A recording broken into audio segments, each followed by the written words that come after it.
Hello and welcome. My name is Joe Cass, Senior Director at S&P Global Ratings and the host and the creator of the Leaders podcast. So, on this episode, we have Malin Norberg, Chief Investment Officer of Market Strategies at Norges Bank Investment Management, or NBIM, and Daniel Yergin, Vice Chairman of S&P Global. Quick reminder that the views of the external guests are their views alone and they do not represent the views of S&P Global. Okay, Malin and Dan, thank you so much for joining me today. Thank you. Thanks for having us. Malin, let's kick off with you. At a very high level, could you just give us an overview of the purpose of NBIM and what your role as Chief Investment Officer involves? Of course. So NBIM managed Norway's sovereign wealth fund, which is one of the world's largest at about $1.8 trillion. So our purpose is to transform our oil wealth into financial wealth for the future generations of Norwegians. So the fund was established back in 1990 after we discovered massive offshore oil fields. And the idea was very simple. Save money today so that Norway can benefit tomorrow. And what makes us unique is that we invest exclusively outside of Norway. We own about 1.5% of all listed companies globally, and we also follow a very disciplined spending rule where only about 3% can be withdrawn annually. So as for my role as Chief Investment Officer of Market Strategies, what I do is that, what we do in my department is that we oversee our market exposure. So that involves everything from the inflows to the fund, allocation into different regions and asset classes. It's the portfolio management of our broad equity portfolios and the fixed income government bond portfolios. So that's about 75% of the NAV of the fund.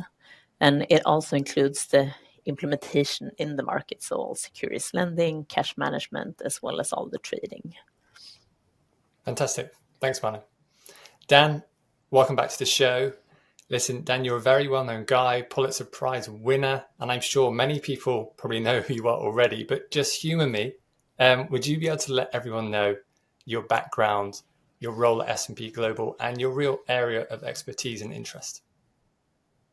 Well, I founded a company with one other person that eventually became part of S&P, and I'm vice chairman, and I think my roles in the company are thought leadership, interacting with companies and governments around the world, and working with the researchers on their own research.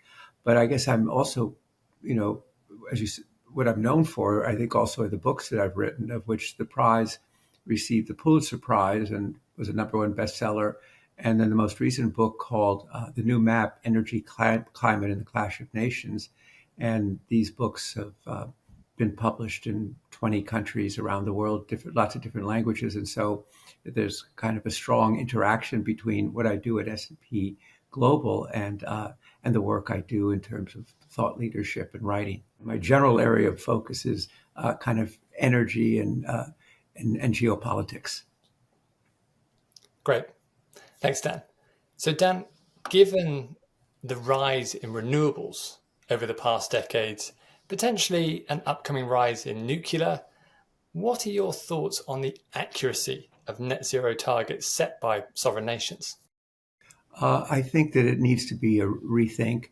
I think the energy transition, as in a recent article we had in Foreign Affairs, is troubled, and that there's a gap between the targets and actually what's going to happen. And there are about 7 different reasons, but we've had a couple of years of experience now after COVID, and we've seen that wind and solar are growing, very fast, but as we've seen, oil, gas, and coal are also growing. And so I think one needs to kind of step aside and rethink how this whole process is working and what's realistic.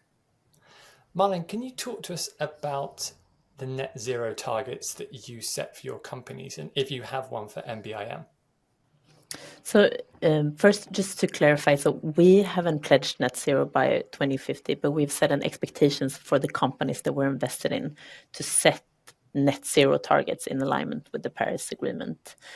And we've also not set ambition for issuers to set climate target, as I think that would move us more into political territory, which we is not our role as a financial investor. But secondly, if I turn your question around a bit, I think the important thing to ask is, what are the challenges if we don't pursue net zero? So I think scientists have been pretty clear on this, and that's a dramatic change to the physical climate. And our own analysis also shows that even in the current policy scenario, physical climate change can have a significant effect on GDP and therefore our investments. And that's, as a long-term investor, of course, that's something that we care deeply about. And that's not to say that there aren't challenges for companies in achieving this. What we are seeing is that while climate change was probably in the top 3 in boardrooms a few years ago, now it's more like top 5 or top 7. And there's a lot of other stuff going on, and we get that. There's geopolitics, inflation, supply chains, but we're still encouraging companies to stay the course on their climate commitments. I mean, in the long run, this needs to be solved, and companies that manage these risks well today will be better positioned for the future. So that's why we continue our engagement, because climate risk, it remains financial risk, and that's regardless of where it ranks on today's priority list. Yeah, I mean, clearly the transition is going to happen. The question is timing. And, one thing to look at is that 45% of the emissions in the world come from countries that don't have 2050 goals. So 2050 goals are primarily a Northwestern Europe and North American target, not an India target, which has 2070 as its goal. And one of the challenges to the energy transition, the reality is the growth is going to be in developing countries. To give you one example, electricity demand for 2 decades hasn't grown in Europe. In the same period in Southeast Asia, it's tripled. And so I think that the issues of the developing nations needs to be folded into the thinking to achieve the kind of goals that Malin is pointing to. So the goals are there. It's just a question of timing, the complexity, and the cost. Yeah, absolutely. Dan, another big topic which is very much closely aligned with energy now is the rise of AI. So how do you think the rise of AI has changed the strategic importance of energy infrastructure or data centers more broadly? Well, that's one of the 7 big reasons that, that just being realistic, the rethink. 2 years ago, AI wasn't on the agenda when it came to energy. And then in March of 2024, we had our conference, our CERAWeek conference in Houston, and it was like it exploded suddenly. And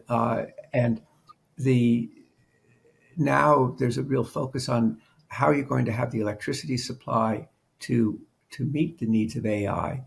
And for instance, it's now about 4% of U.S. electricity goes for data centers. That could be 10% in our numbers within 5 decades. Other people have higher numbers. And suddenly natural gas is back in the game in a significant way in electric generation, in which it wasn't 2 years ago. You see that there's this real competition. We think of energy security in terms of oil and gas. Now it becomes electricity. So that's been a big one of the factors there, and it's also one of the factors that's encouraging this kind of rebirth of interest in nuclear power. And Dan, you mentioned it in your previous answer about kind of different regions and their energy needs. What region do you believe is, I guess, underappreciated by markets on the new energy map, and why? By what regions? Well, I think it's basically the developing world, the emerging markets. There's 700 million people in ASEAN and Southeast Asia. You see their per capita incomes in countries are much lower. You take an African country where the per capita income is 1/20th or 1/30th of Northwest Europe, and their energy needs, they need energy in order to develop. And I think another issue that's become clear on energy transition is this north-south split between developed and developing countries, developing countries, climate is an issue. Well, the Prime Minister of Malaysia at our Energy Asia conference last time he said, we have our climate goals, but we have goals in terms of economic development, reducing poverty, improving health. And he basically said, we're not going to be told by other parts of the world what we need to do. So I think that the needs of the developing world, where 7 billion people live roughly, is really going to be the big energy question for the future. Thanks, Dan. Malin, what's your kind of high-level view of the US debt situation? And are you changing your approach to your own portfolio allocation to lean towards other regions outside of North America? So our task is to be prepared for all significant changes that may affect the global financial markets, and we operate with the delegated mandates. So all our different teams in the organization are experts on different parts of the market, and including the U.S. government bond market. So the allocation to these different regions and asset classes follow our benchmark, which is set by the Norwegian Ministry of Finance. And that is not something that we've changed recently or are planning to change. But the increase in government indebtedness, it seems to be a global phenomenon, and we see it in Europe and other countries as well as the US. And of course, we followed that development very closely. But the fact that almost 20% of all tax revenue in the US is being used to pay for interest rate costs on government bonds, that's very high, and it only seems to be trending higher. So what we do in the fund is that we run annual stress tests just to calculate the portfolio impact and potential losses in different extreme scenarios. This year, those 3 scenarios were an AI correction, debt crisis, and a fragmented world, referring to the trade situation. And out of those 3, the debt crisis was the most impactful scenario, and that had a model drop of about 40% in the portfolio. So it's clearly something to be taken very seriously. Thanks, Malin. And Malin, do you have any thoughts on the competitiveness of Europe at a high level? So it's something that we care a lot about. So we're a large global investor, but we are a European investor. We're based in Europe. And what we have seen over the last decade is that our share that we hold in European equities has gone from 26% of the portfolio to about 15% in the past decade. And the number of European companies in our portfolio has fallen by about 25%. So of course, it's in our interest to have a big and diversified portfolio. We own about 2.5% of every European listed company.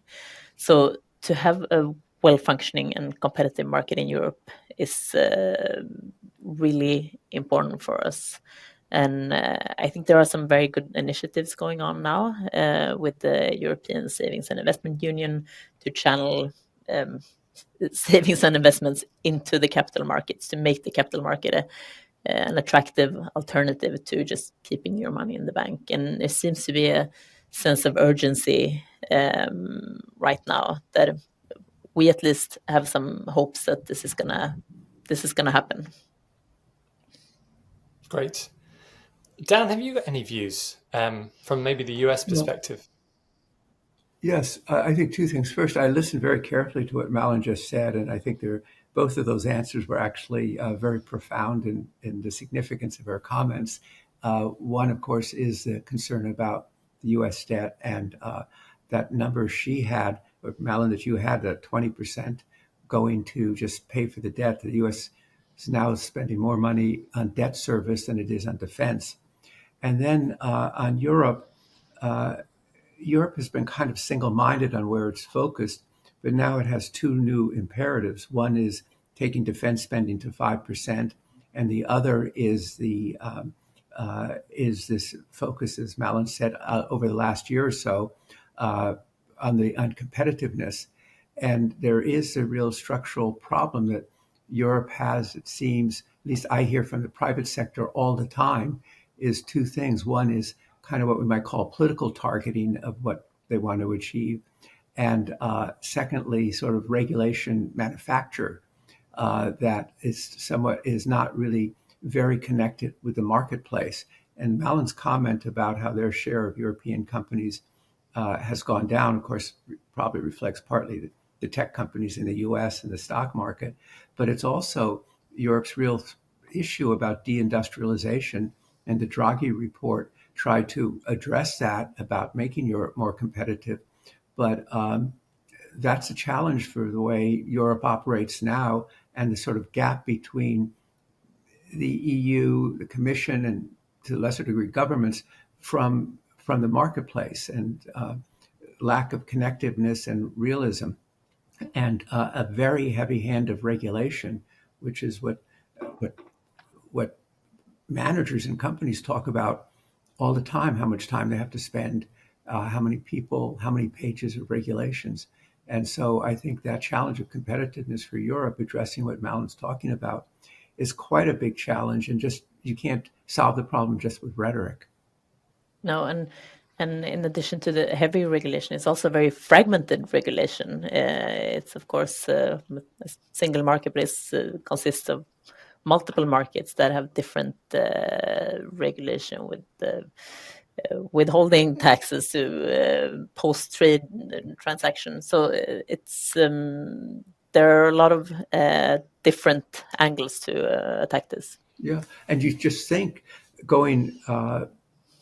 Norway has always had a commitment to its defense structure, but for Europe going from 1.5% spending on GDP to 5%, that is a significant diversion shift in where resources are going, and also you need an industrial base that can respond to that.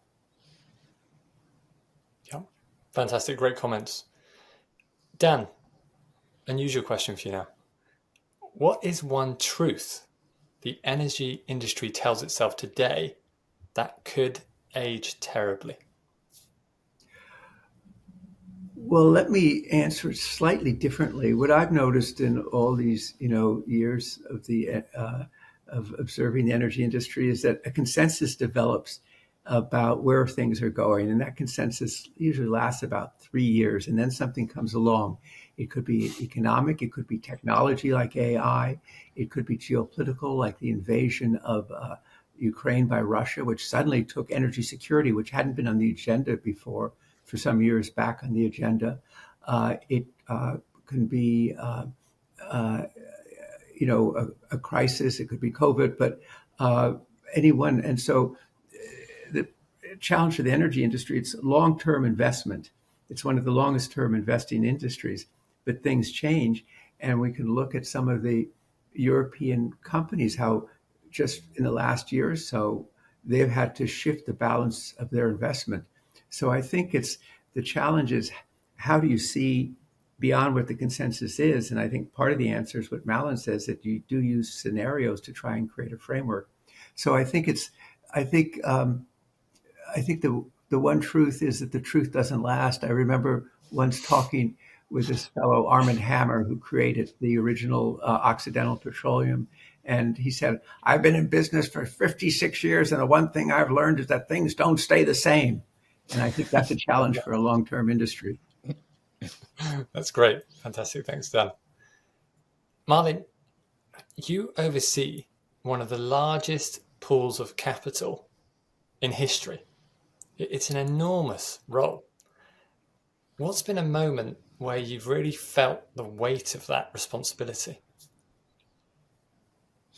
So this is, of course, a huge responsibility all the time. And we don't manage money for a few rich individuals. So the money that we manage, it belongs to the people of Norway. And the fund accounts for almost a quarter of the annual government budget. So that's massive. And this felt really, really tangible during the early days of the COVID crisis. So oil prices went to zero, just to see how unpredictable things are. It even went negative for a short period of time. And this being the source of income for the fund, that's a dramatic development in itself. But on top of that, the government needed money to fund all the COVID measures. And with the whole world just upside down, so suddenly we're sitting in our bedrooms selling bonds. I was working in fixed income trading at the time, to fund the country, and that was a very special experience. And it also shows the enormous importance of the fund to Norway. Great. Thanks, Malin. Dan, I want you to put yourself in the shoes of a leader of a sovereign wealth fund in 2025.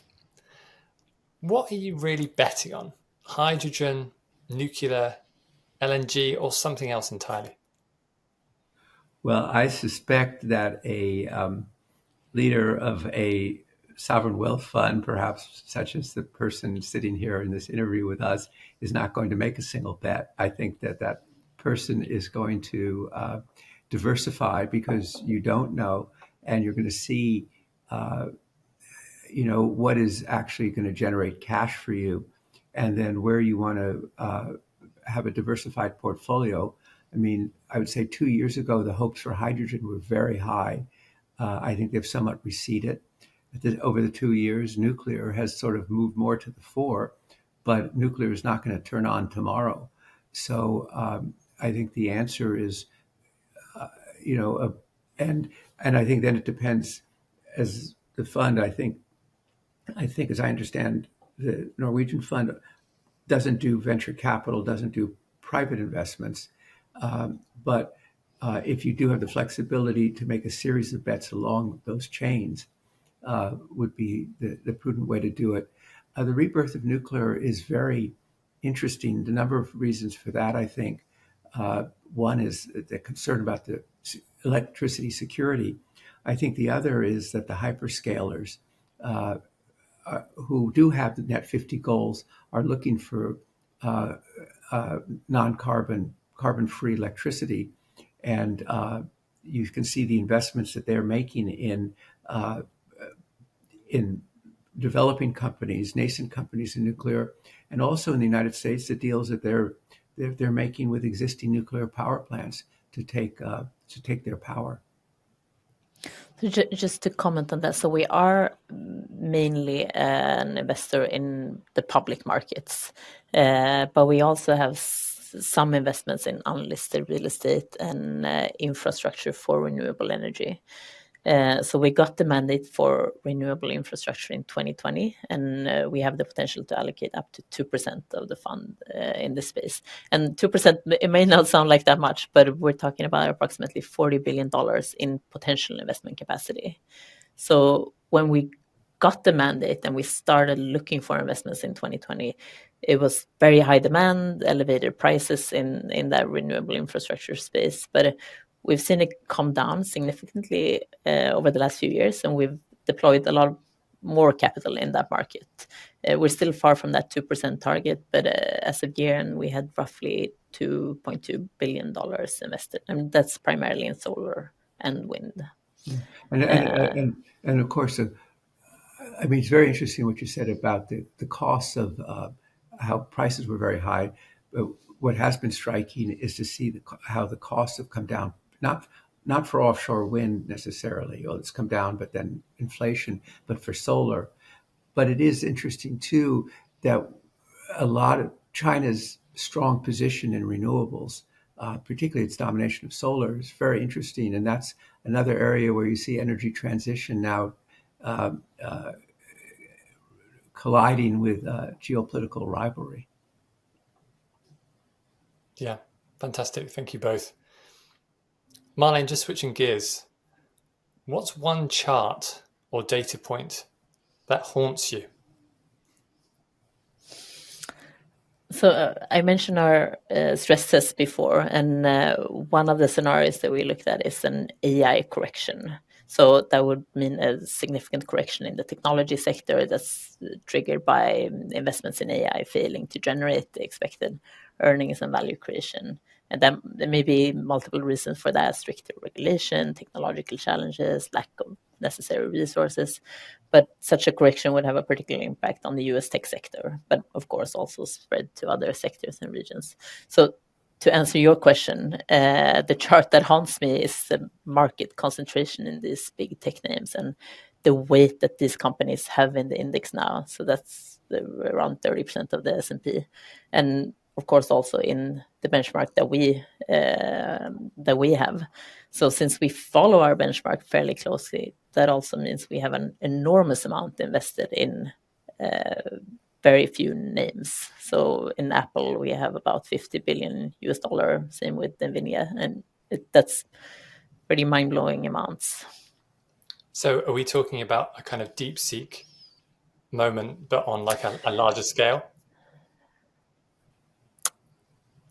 I think there could be multiple reasons for a correction like that. So it's named the AI correction, but say we encounter technological challenges we haven't foreseen. It could be a DeepSeek or just the AI leadership broadening out. So the winner doesn't take it all, but takes a bit less, and the whole AI leadership is going to broaden out.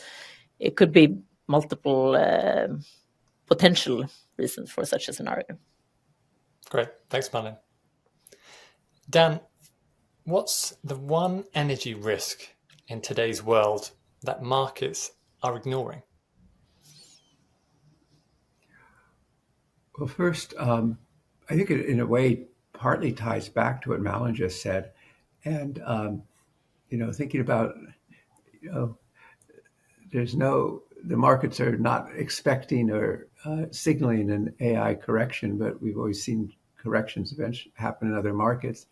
I suppose it may be underestimating the challenge for electricity generation.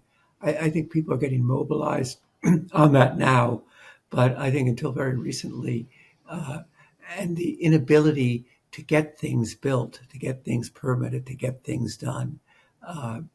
That you can see what the need is or the goal is, but you can't actually get there. I think that's a very good point. Yeah, fantastic. Malin, what's one book that shaped your thinking about markets?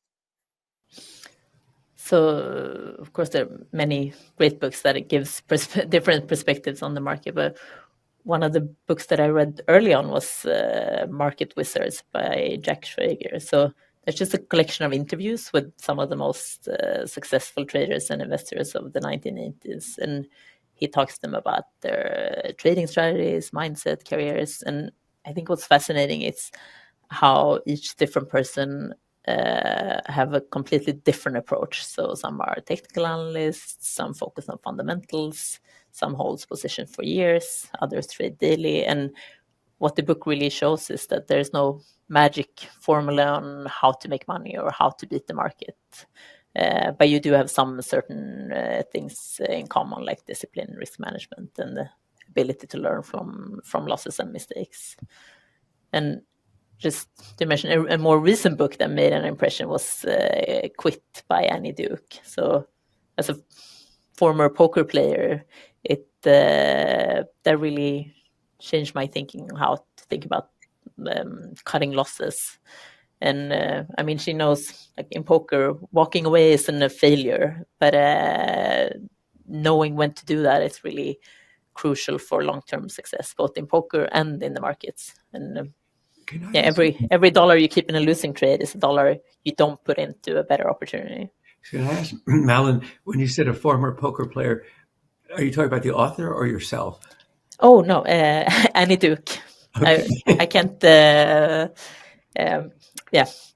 not myself. Okay. Great. Actually, Dan, before we go to the last one, obviously you're the author of a number of very well-received books. What books really shaped your thinking about markets? What really made an impact on you? Well, I would be hard put to point to one, but this may be an odd answer. Writing this book called Commanding Heights, the battle for the world economy, the battle between state and market, working on that book changed my thinking a lot. I learned a lot from writing. For me, writing a book is like solving an equation, solving a problem. And I came out with a much deeper understanding of the power of markets and, in a sense, the morality of markets, which is not the language or the rhetoric, but what they deliver in terms of results. So I don't mean that in a funny way, but it was the learning experience of writing that book was really quite profound. Great. And Dan, last question goes to you. What's the best piece of advice you've been given, and who gave it to you? Well, let me give two examples. One, when I was starting off at my PhD at Trinity College at Cambridge University, there was a very eminent economist there who was visiting named John Kenneth Galbraith. And I went and told him, I went to just see him, not knowing him, and told him what topic I was going to write my PhD. And he said, well, you can do that, but if you want to be irrelevant for the rest of your life, you can go ahead and do that. So he suggested a different topic, and I did that different topic. And 6 years later, I had a book that was a front page review in the New York Times. So that was really good advice. The other piece of advice is when I did the prize, which is a Pulitzer book, to the CEO and the COO of what was then a prominent investment firm called Payne Webber invited me to New York. And at the end of the lunch, they just wanted to talk about the book. The president said, well, what do you want to do? I said, I'd like to do a BBC, PBS series on the book, a television series. And they said, oh, okay. They said, we might be interested in that. That's interesting. And so then I went and talked to this guy who was volunteering to be the producer of it. And I told him about the conversation, and he said, dummy, go back and ask them for the money. So I went back and asked them for money, and they said, yeah, that's a good idea. And I ended up with a PBS series that was watched by tens of millions of people around the world and taught them a lot about the energy industry. So those were two very practical pieces of advice that I had that sort of turned corners in my life. That's fantastic. And anyone who's watching or listening, definitely go out and look for that PBS documentary series. It's excellent. I think some of it's actually on YouTube as well, and it has tons and tons of hits. Both that and The Commanding Heights are both there now as on YouTube. Fantastic. Well, listen, Malin and Dan, thank you so much for joining me today. Really interesting conversation. For everyone watching, everyone listening, see you next time on the Leaders Podcast.